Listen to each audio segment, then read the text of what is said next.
अल्हम्दुलिल्लाह एक और मित्सुबिशी फोसो कैंटर डिलीवर करने जा रहा हूँ।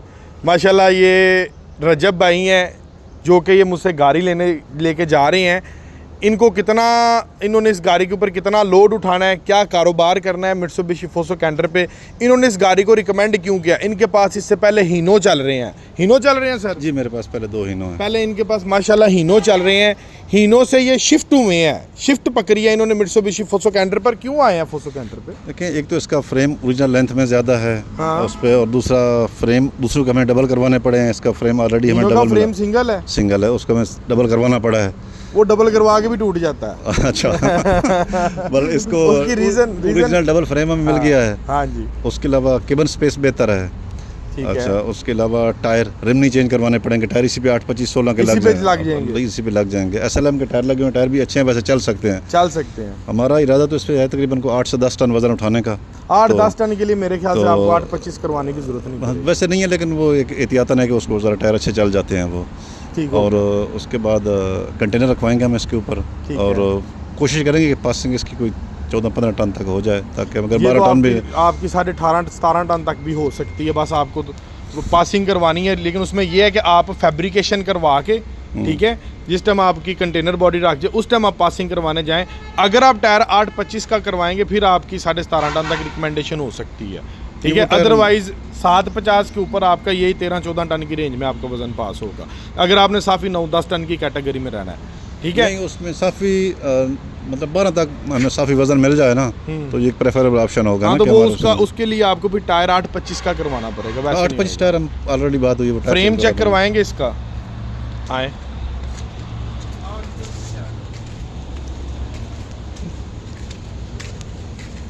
कहाँ से कहाँ तक डबल है?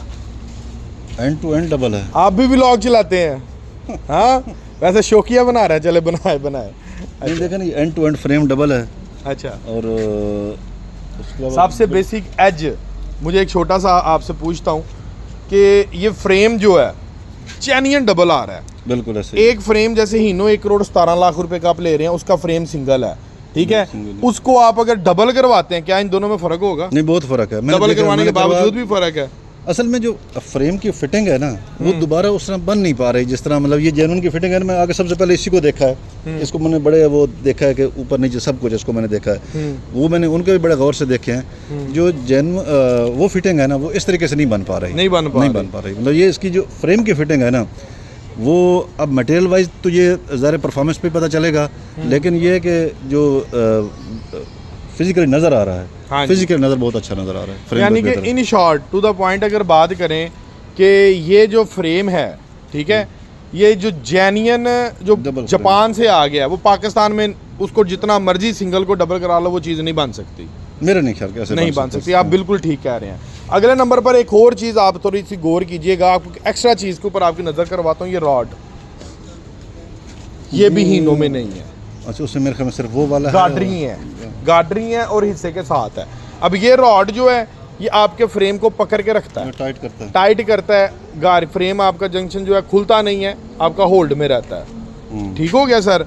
और अगले नंबर पर टायर्स के मुतालिक क्या कहते हैं? जैसे आपने स्टार्टिंग में बताया, टायर ठीक है, मतलब वैसे तो जितना 8-10 टन के लिए तो मेरे ख्याल में ये सफिशिएंट टायर हैं और अच्छी क्वालिटी के हैं। क्योंकि SLM के मैं टायर चला रहा हूँ पहले भी। SLM में? हाँ, सर्विस लॉन्ग।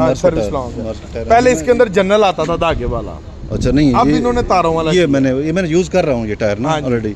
अच्छे टायर हैं। ये टायर जनरल से कितना घूमेंगे? प्राइस में तो जो जनरल का दूसरा है ना तारों वाला, उसके लगभग ये बराबर है। जो जनरल के तारों वाला, धागे वाला नहीं, धागे वाला टायर तो गाड़ी पे जनरल के धागे वाले और इसमें तो फर्क होगा। धागे वाला किधर चलता है? कितना को फर्क होगा? प्राइस एग्जैक्ट अंदाजा नहीं मुझे, क्योंकि धागे वाले का फर्क होगा, ज़ाहिर होगा। पहले कैंटर में आ रहा था धागे वाला टायर, अब कैंटर के अंदर हमने किया है तारों वाला टायर, इसको एडवांस कर दिया। यानी कि ये भी चेंज करवाने की जरूरत नहीं है। बस इस पे अगर चेंज करवाना तो इसी फ्रेम पे ये हो जाएगा। और ये देखें ना, ये हमने उधर से दिखाएं, रिम दिखाएं टायर के बिल्कुल ऊपर, ये रिम की स्पेस दी हुई है, ठीक है। ये या इसके ऊपर आपका 8-25 तक टायर चढ़ सकता है, आसानी से चढ़ सकता है। और कमानियों के पट्टे मेरे ख्याल में चल जाएंगे। कमानियों के पट्टे चेंज करवाने की जरूरत नहीं ज़रूरत आपको। ठीक हो गया। और हिस्सा चलेगा हिस्सा। यानी कि ये हिसाब का 10 टन 11 टन 12 टन के ऊपर आपका हिस्सा चलेगा। ठीक हो गया। नहीं जी, ये वीवर्स मित्सुबिशी फोसो कैंटर का डिटेल ब्रीफली रिव्यू था। फाइनलाइज हम इसको करते हैं इसके कैबन के ऊपर आके। कैबन स्पेस के मुतालिक क्या कहते हैं आप? केबन स्पेस की अगर बात करें तो जो इन्होंने गियर लीवर शिफ्ट किया है उसके ऊपर है, तो ये स्पेस सीधी हो गई है। यानी अगर बंदा ड्राइवर इसमें सोना चाहे तो बड़े आराम से सो सकता है। हीनो और सुज़ो का कहाँ पे गियर बॉक्स आ रहा है? वो तो यहाँ पे आ रहा है ना, इस जगह पे आ रहा है, यहाँ पे आ रहा है तो इसकी। और दूसरा इसकी जो अगर यहाँ से देखा जाए तो बिल्कुल सीधी लाइन में है ये, इसकी तीनों सीट्स हैं स्ट्रेट है। एक और चीज़ भी है, ये देखें सीट के पीछे, अंदर आओ, हाँ ये सीट के पीछे ये स्पेस भी आपको मिल रही है। ये बेहतर स्पेस है उससे। उसकी जो सीट्स है ना वो आपकी हीनो उठा लें या सुज़ो उठा लें, वो कैबन के साथ बिल्कुल फिक्स होती है। ऐसे ही है, थोड़ा कम है, आप तो चला रहे हैं हीनो, कम है इससे स्पेस। ठीक है, स्पेस अच्छी है इसकी। चले माशाल्लाह।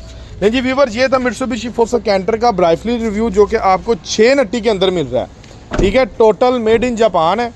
ठीक है, और ये गाड़ी लेकर जा रहे हैं। और एक लास्ट चीज़ तो मैंने पूछी नहीं इनसे, आपने इसके ऊपर कारोबार क्या करना है? कारोबार हम इसके ऊपर कंटेनर रखेंगे और हमारी वो ऑलरेडी कंपनी से बात हुई है, उनके साथ ही हम वो चला रहे हैं। ऑलरेडी हमारी 2 गाड़ी चल रही है। महाना कितनी को अर्निंग कर लेगा ये?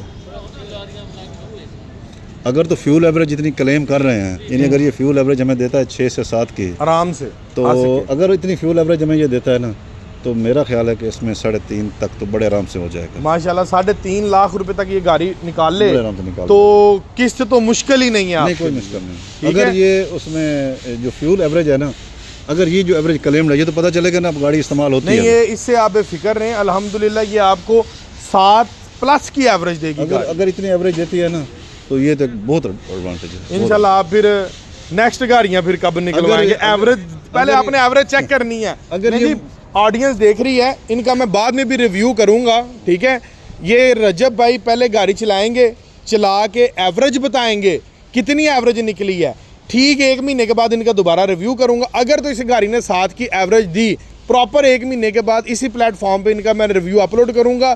एवरेज कितनी दे रहा है उसके ऊपर, एवरेज के बाद अगर एवरेज 7 की कितनी गाड़ी, अगर एवरेज की 7 इसकी आती है तो मैं गाड़ियाँ दोनों चेंज कर लूँगा। चलें जी, डन हो गया, बात खत्म हो गई। ये मेरी इनके साथ डील होगी, कमिटमेंट हो गई। ठीक है, 1 महीने के बाद रजब भाई का मैं इंटरव्यू करूंगा।